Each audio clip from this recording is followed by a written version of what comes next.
इस विषय पर चर्चा करने के लिए हमारे साथ गिरीश पंत जी जुड़ रहे हैं, जो कि विदेशी मामलों के जानकार हैं, और हमारे साथ सुधीर जी जुड़ रहे हैं, जो कि डिफेंस एक्सपर्ट है। आप दोनों मेहमानों का बहुत बहुत स्वागत है सुदर्शन न्यूज पर। और सबसे पहला सवाल यहाँ पर गिरीश पंत जी आपसे मैं यहाँ पर करना चाहूंगा, जिस तरीके से इस वक्त जो बाइडेन ने कड़ा रुख अख्तियार किया है, क्या उसका असर अब देखने को मिलेगा रूस पर? क्योंकि रूस जो है लगातार अपनी मनमानी कर रहा है, अमेरिका, नाटो, यूएनसीसी लगातार उसके विरोध में है, लेकिन इसके बाद भी रूस बाज नहीं आ रहा है। लेकिन अब क्या कुछ झुकाव रूस का देखने को मिलेगा? नमस्कार अभिषेक जी, पहले तो माफी चाहूंगा, मैं विदेशी जानकार नहीं हूं, मैं एक समाज सेवी हूं जो यूएई से अपने जो भारतीय वहां पे फंसे हुए हैं उनको कोऑर्डिनेट कर रहा हूं। और अभी तक कम से कम 3000 से 4000 लोगों के बीच में मैं उन सबसे जुड़ा हूं। और कल जो फ्लाइट गई थी उसमें 50 से 60 भारतीय जिनसे मैं कांटेक्ट में, वो भारत पहुंच चुके हैं। और अभी जो स्थिति वहां पे है, मैं ये कह सकता हूं कि हालात थोड़े और बिगड़ने की आसार है, क्योंकि जिस तरह की न्यूज, जिस तरह की जानकारी और जिस तरह का वहां से मैसेज और वीडियो आ रहे हैं वो बहुत ही थोड़ा विचलित करते हैं। लेकिन हमारी भारत सरकार, मुझे लगता है कि जो हमारी विदेश नीति के तहत जिस तरह से वो हमारे भारतीयों को निकालने में मदद कर रही है, वहां पे हमारे जनरल वीके सिंह पोलैंड में बैठे हुए हैं और तमाम मंत्री बैठे हुए हैं। और आज सुबह 4 बजे C-17 एयरफोर्स का विमान वहां पहुंच चुका है। और मेरी अभी कुछ देर पहले ही वहां के छात्रों से बात हुई है, उन्होंने बोला है कि वो हॉस्टल में सुरक्षित हैं। भारत सरकार और एम्बेसी के लोग उनको पूरा वहां सपोर्ट कर रहे हैं, खाना दिया जा रहा है और उनको पूरी तरह से उनकी व्यवस्था की गई है ताकि सुरक्षित उन सभी छात्राओं को भारत वापस लेके आया जा सके। जी ठीक है, ठीक है। एक बार रुख सुधीर जी का कर लेते हैं। सुधीर जी, आपका रुख करूंगा। सवाल जिस तरीके से मेरा था कि अमेरिका कड़ा रुख अख्तियार कर रहा है, और खुद अमेरिकी राष्ट्रपति जो बाइडेन ने भी अपने संबोधन में इस बात का जिक्र कर दिया है कि यूक्रेन के साथ अमेरिका खड़ा है। क्या अब सीधे तौर पर अमेरिका की मदद यूक्रेन को मिलेगी? क्योंकि अभी तक तो सीधे तौर पर अमेरिका की ओर से कोई भी मदद यूक्रेन को नहीं मिली है। देखिए, जुबानी मदद अमेरिका देता रहा है यूक्रेन को, और बड़े स्तर पर यूरोपियन यूनियन भी देता रहा है। जी, कल राष्ट्रपति जेलेंस्की का संबोधन भी यूरोपियन संसद को हुआ है, और जिस तरह से प्रतिक्रिया यूरोपीय संसद के लोगों ने दी और खड़े होकर राष्ट्रपति का अभिवादन किया, तो मुझे लगता है यूरोप के देश अब सप्लाई तेजी से बढ़ा रहे हैं यूक्रेन को।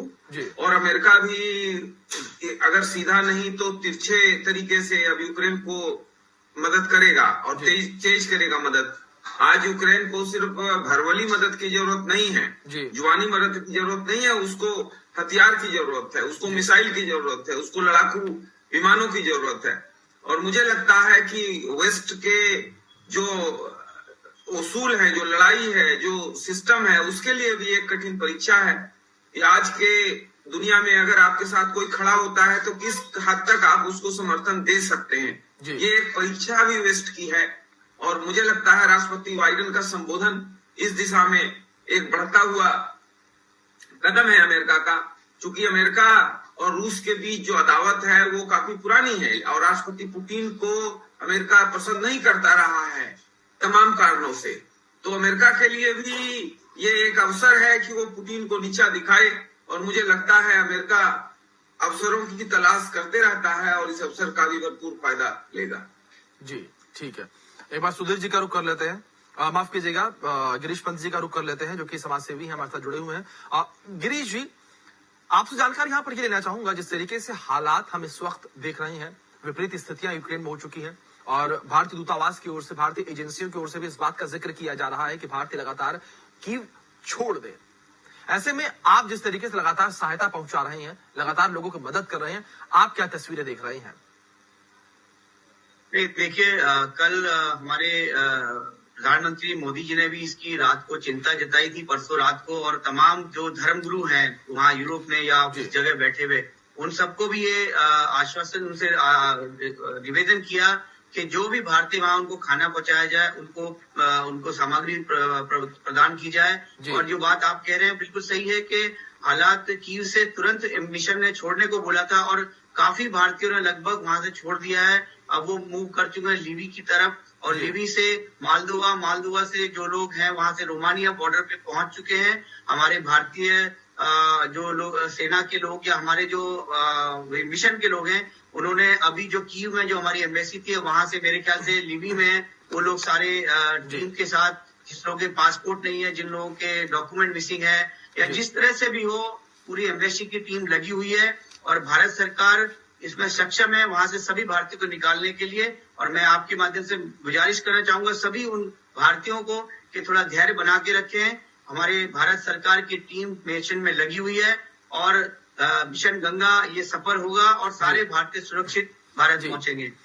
गिरीश साहब, एक सवाल मैं आपसे और यहाँ पर जानना चाहूंगा, भारतीयों को लेकर सवाल कि जिस तरीके से हम देख रहे हैं भारतीयों को बार बार जो है वो कीव छोड़ने की बात कही जा रही है और उन्हें निकालने का प्रयास साफ तौर पर जिस तरीके से आपने मिशन गंगा का जिक्र किया उसके जरिए किया जा रहा है। लेकिन अब इन सब के बीच अगर एक परेशानी को लेकर बात करें तो मुख्यतः वो कौन सी परेशानी है जिसका सामना भारतीयों को इस वक्त करना पड़ रहा है, जिस वजह से वो काफी ज्यादा परेशान है?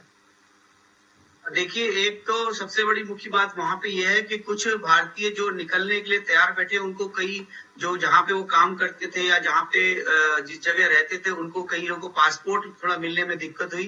लेकिन हमारी मिशन एम्बेसी ने सभी ये आश्वासन दिया है, अगर किसी के पास डॉक्यूमेंट नहीं है और वो मिसिंग हो गए या कोई खो गए हैं तो उनको ट्रेवल डॉक्यूमेंट मुहैया कराया जाएगा। इवन वहां पे जो सरकार है, जो लोकल अथॉरिटी है, उन्होंने भी जिनके पास डॉक्यूमेंट नहीं थे उन्होंने ट्रेवल डॉक्यूमेंट देके उनको पोलैंड बॉर्डर क्रॉस किया है, जो जितने विद्यार्थी हैं। और सबसे बड़ी बात यह है कि कीव छोड़ने के बाद वहां पे एक तरफा उधर से जब निकले जो छात्र रेलवे स्टेशन में काफी भीड़ हो गई थी, जो कि रात में मैं जिनसे बात कर रहा था, कई छात्रों की ट्रेन 2-2, 3-3 बार छूट चुकी थी, क्योंकि सबसे पहले वहां पे प्रायोरिटी जो महिलाओं को दी गई, उस चक्कर में कुछ छात्रों को ट्रेन में जगह नहीं मिली। लेकिन कल रात को कुछ छात्र कंटिन्यू 8-8 घंटे की ट्रेन जर्नी करके अभी कुछ लोग लिवी पहुंचे हैं, कुछ लोग अलग अलग स्थानों पर जो ट्रेन का सफर है वो पहुंचे हैं। और उनसे यही मैंने उन सबको भी आश्वासन यहाँ से दिया है, क्योंकि मैं वहां पे नहीं हूँ, मैं 4000 किलोमीटर दूर बैठा हूँ। लेकिन एक मॉरल सपोर्ट जो उन तमाम भारतीयों को जो मेरे साथ जुड़े हैं 10 व्हाट्सएप ग्रुप के थ्रू, और जो लोगों ने मदद की गुहार लगाई है, उनकी मैं मिशन से जानकारी लेके और भारत सरकार की जो एडवाइजरी है उन तक पहुंचाने की कोशिश कर रहा हूं। क्योंकि वहां के हालात की वजह से जो संपर्क टूट गया है मिशन के साथ या जिस तरह की परेशानियां, तो मैं एक ब्रिज का काम करने की कोशिश कर रहा हूं ताकि उन तमाम भारतीयों को आश्वासन मिले कि भारत सरकार उनके साथ खड़ी है और पूरी जिम्मेदारी के साथ अपने खर्चे में उन सबको भारत लेके आया जाएगा। जी ठीक है, ठीक है। सुधीर साहब, आपका रुख करूंगा। और जिस तरीके से इस वक्त हम देख रहे हैं, चाहे ब्रिटेन हो, अमेरिका हो या अन्य कोई देश हो, नाटो सदस्य कई देश हो, सबने रूस का बहिष्कार करना शुरू कर दिया है। रूस पर किस तरीके से इसका असर पड़ेगा, किस तरीके से आप इस पूरे विषय को देखते हैं? देखिए, जनवरी के शुरू के हफ्तों में जी $1 में 75 रूबल मिलता था जी, वो अब 110 रूबल से ज्यादा पर पहुंच गया है जी। ब्याज का दर 20% से ऊपर पहुंच गया है, मुद्रास्फीति आसमान पे है और नौकरियां जा रही हैं, चूंकि बहुत सारी वेस्टर्न कंपनियां रूस में सक्रिय हैं और उन्होंने अपने कर्मचारी रखे थे। सैंक्शन से वो सारा समाप्त होता जा रहा है। आप ये भी ध्यान दें कि प्रतिदिन 1500 लोग, लगभग 24 फरवरी को ये युद्ध का घोषणा हुआ, 25 फरवरी से प्रतिदिन 1500 लोग रूस में अरेस्ट हो रहे हैं पुतिन के खिलाफ। एक आक्रोश है लोगों में। तो रूस की आंतरिक हालत बहुत खराब है, जैसा राष्ट्रपति बाइडेन ने भी सही कहा कि इकोनॉमिक डिजास्टर के कगार पर रूस खड़ा है, तो आम लोगों को तो उसको झेलना पड़ेगा। बिल्कुल। फिर रूस और यूक्रेन के लोगों में संबंध ऐसा नहीं है कि युद्ध हो, ये भी एक बड़ी बात है। द्वितीय विश्व युद्ध में देखें तो यूक्रेन के लोगों ने ज्यादा शहादत दी थी रूस के लिए लड़ते हुए। तो ये सारी तमाम चीजों के बावजूद भी रूस के लोग बिल्कुल खफा है। ये पुतिन का एक तरफा निर्णय है और मुझे लगता है कि अगर युद्ध लंबा चलता है तो निश्चित तौर पर पुतिन के लिए आंतरिक उपद्रव की स्थिति भी बनती जा रही है धीरे धीरे। ठीक है। सुधीर साहब, आपको जानकारी इस विषय में ज्यादा होगी, युद्ध को लेकर आप बेहतर तरीके से जानते होंगे कि क्या कुछ रणनीतियां होती हैं, क्या कुछ नियम कानून कायदे होते हैं। अब अगर बात यहाँ पर पैराट्रूपर्स को लेकर करें तो पैराट्रूपर्स की ओर से जो है हॉस्पिटल को खार्किव में निशाना बनाया गया। किस तरीके से रूसी सेना उतारू हो चुकी है, रिहायशी बिल्डिंगों को निशाना बनाया जा रहा है रूसी सेनाओं की ओर से। पहले कहा गया था कि केवल सैन्य ठिकानों को ही निशाना बनाया जाएगा, लेकिन अब जो मौजूदा समय में स्थिति है, जो तस्वीर है, उससे आप भी वाकिफ है, मैं भी वाकिफ हूँ। देखिए, देखिए, दूसरी विश्व युद्ध और प्रथम विश्व युद्ध के पहले से ही युद्ध के नियम जी। है, कहाँ बम गिरा सकते हैं, कहाँ बम नहीं गिरा सकते जी। तो निश्चित तौर पर ये कोई आंकड़े की जरूरत नहीं है। रूस की सेना अगर हॉस्पिटल पे हमला कर रही है और कर चुकी है तो ये कहीं न कहीं रूस के सेना के फ्रस्ट्रेशन को दिखाता है, बिल्कुल, कि यूक्रेनी बहुत ही टफ रेजिस्टेंस जमीन पे दे रहे हैं और ये कहीं न कहीं रूसी सेना ने जिस एंटीसिपेशन के साथ बढ़ना शुरू किया था वो एंटीसिपेशन वो पा नहीं रहे हैं, खो भी रहे हैं बहुत सारे जवान। तो ये कहीं न कहीं एक बड़ा सा झटका है और वो झटके के खीज में रूसी सेना नागरिक ठिकानों पर हमला कर रही है। युद्ध के नियम महाभारत के समय में भी था और आज भी है, लेकिन ये पक्षों पर है कि वो उसका पालना करे। रूस संयुक्त राष्ट्र सुरक्षा परिषद का स्थायी सदस्य है, उसका ये नैतिक जिम्मेवारी बनता है कि इन नियमों की पालना करे। अगर इस तरह की घटनाएं और रूस करता है, हॉस्पिटल और नागरिक ठिकानों पर हमले करता है तो रूस वैश्विक जनमत में जो उसकी एक छवि लगातार खराब होती जा रही है, इन घटनाओं से और भी बुरी तरीके से खराब होगी। जी ठीक है, गिरीश साहब आपका रुख करूंगा। और जिस तरीके से यहाँ पर नागरिकों पर हमले किए जा रहे हैं, जिस तरीके से जिक्र अभी सुधीर साहब और हम कर रहे थे कि अब जो रूसी सेना है वो हॉस्पिटल को भी निशाना बना रही है। आप समाजसेवी के तौर पर लगातार जुड़े हुए हैं, लगातार आप यूक्रेनी छात्रों से, भारतीयों से जो है यूक्रेन में फंसे उनसे संपर्क में है। क्या आप तक कोई जानकारी पहुंची हॉस्पिटल को लेकर कि किस तरीके से हमले जो है वो रिहायशी इलाकों पर किए जा रहे हैं, किस तरीके से नागरिकों को निशाना बनाया जा रहा है?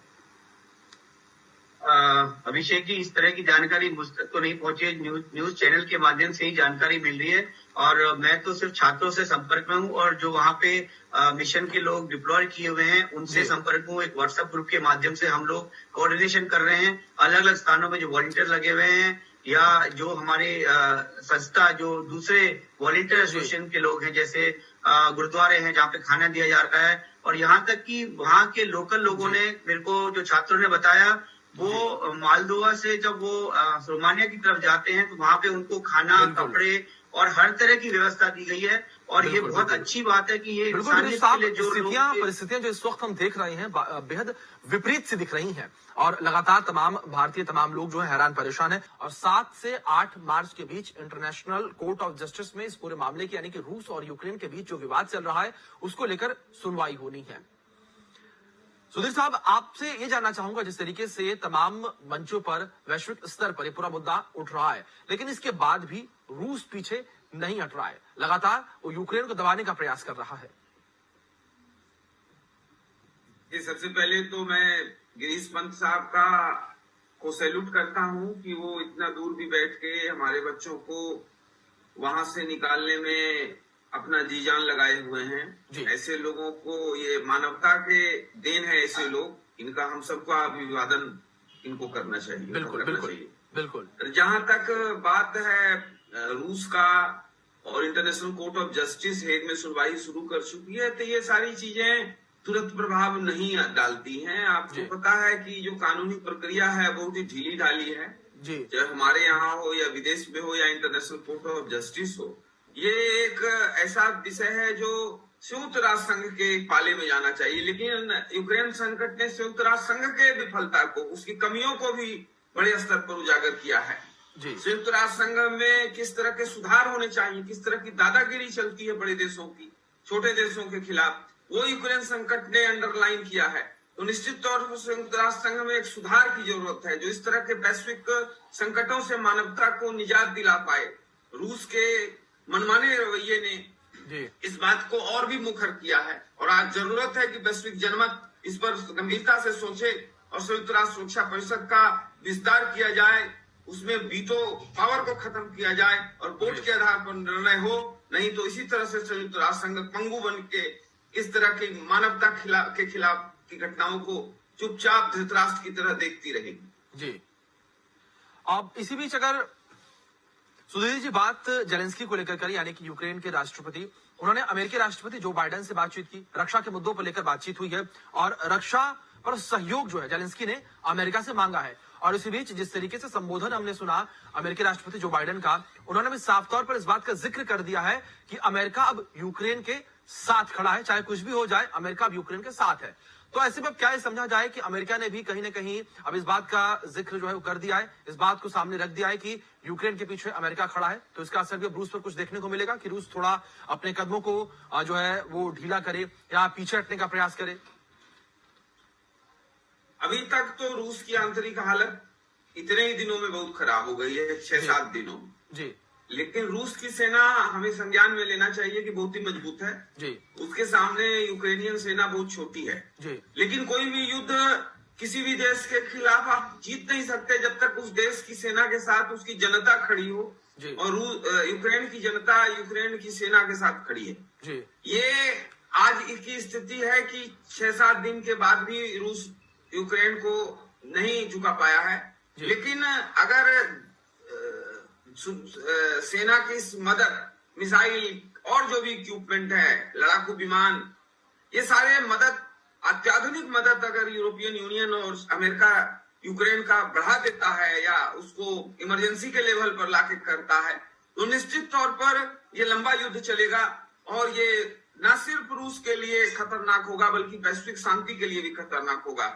एक चीज मैं स्पष्ट कर देना चाहता हूं कि अगर ये युद्ध लंबा चला तो राष्ट्रपति व्लादिमीर पुतिन का तख्ता पलट भी हो सकता है, पुतिन की हत्या भी रूस में हो सकती है। इस तरह का माहौल रूस में धीरे धीरे डेवलप कर रहा है। लेकिन राष्ट्रपति जो बाइडेन ने जो संबोधन दिया है अमेरिकी संसद को, ये संबोधन उस दिशा में अमेरिका की प्रतिबद्धता को कितना मजबूत करता है, ये तो जब डिलीवरी होगी चीजों की तब पता चलेगा। अभी थोड़ा सा जल्दबाजी होगी इसके बारे में कहा। चलिए ठीक है। गिरीश साहब आपका रुख करूंगा। गिरीश जी, आपसे जानकारी इस विषय में लेना चाहूंगा कि जिस तरीके से लगातार भारतीय छात्र, भारतीय जो मूल नागरिक है वो यूक्रेन से निकल रहे हैं, आप लगातार लोगों के साथ जुड़े हुए हैं। अब अगर बात यहाँ पर की जाए कि जो यूक्रेनी सेना है, रूसी सेना है जो इस वक्त यूक्रेन में है, और वहीं दूसरी ओर जो यूक्रेनी सरकार है वो किस तरीके से सहायता कर रही है भारतीयों के बाहर निकलने में और भारतीय छात्रों की। देखिए, आज जो ये स्थिति है, चाहे वो युद्ध की स्थिति में भी हो, और हमें गर्व है कि हम भारतीय और हमारे प्रधानमंत्री नरेंद्र मोदी जी का आज जिस तरह से पूरे विदेशों में एक स्वागत और एक आदर है, उसके रहते हुए अभी थोड़ी देर पहले ही मैंने किसी से बात की थी वहाँ छात्र से, तो वो बता रहे थे कि वहाँ के सैनिकों से लेकर, चाहे वो रूसी हो चाहे यूक्रेन के सैनिक हो, किसी ने अभी किसी को परेशान नहीं किया और बॉर्डर क्रॉस करने दिया, बल्कि उनको कई लोगों की सहायता करी है बॉर्डर पे। अगर किसी के पास डॉक्यूमेंट नहीं है तो उनको वहां पे रहने के लिए जो टाइम के लिए डॉक्यूमेंट मिलता है, ट्रैवल डॉक्यूमेंट, वो मुहैया कराया गया।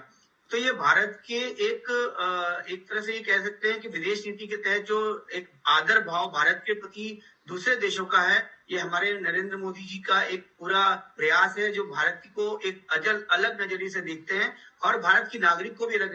तो आज हमें बड़ा गर्व है कि आज इस स्थिति में भी वहाँ के लोकल जो नागरिक हैं उनसे लेके और सैनिकों से लेके प्रत्येक भारतीय को पूरा सहयोग दिया जा रहा है। जैसा मैंने अभी आज सुबह पढ़ा भी है कई न्यूज में कि उन्होंने रूसी सैनिकों ने कहा कि भारत के किसी नागरिक को कोई प्रॉब्लम नहीं है, उनको इजीली बॉर्डर क्रॉस करने दिया जाएगा।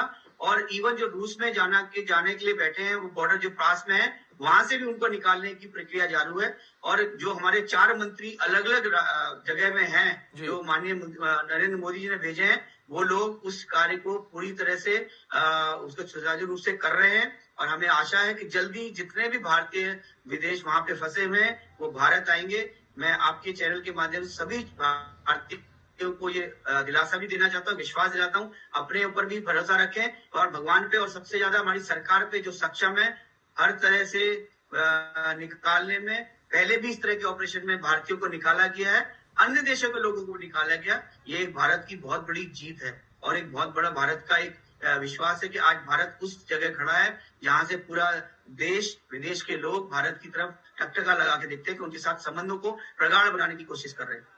जी बिल्कुल बिल्कुल बिल्कुल ठीक है आपने सुधीर साहब।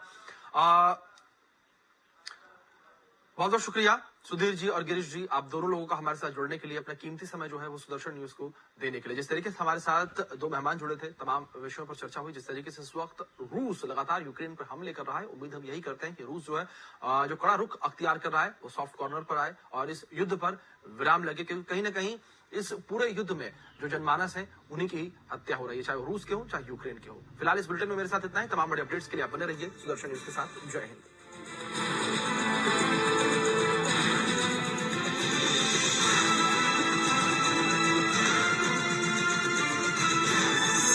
आप देख रहे हैं सुदर्शन न्यूज।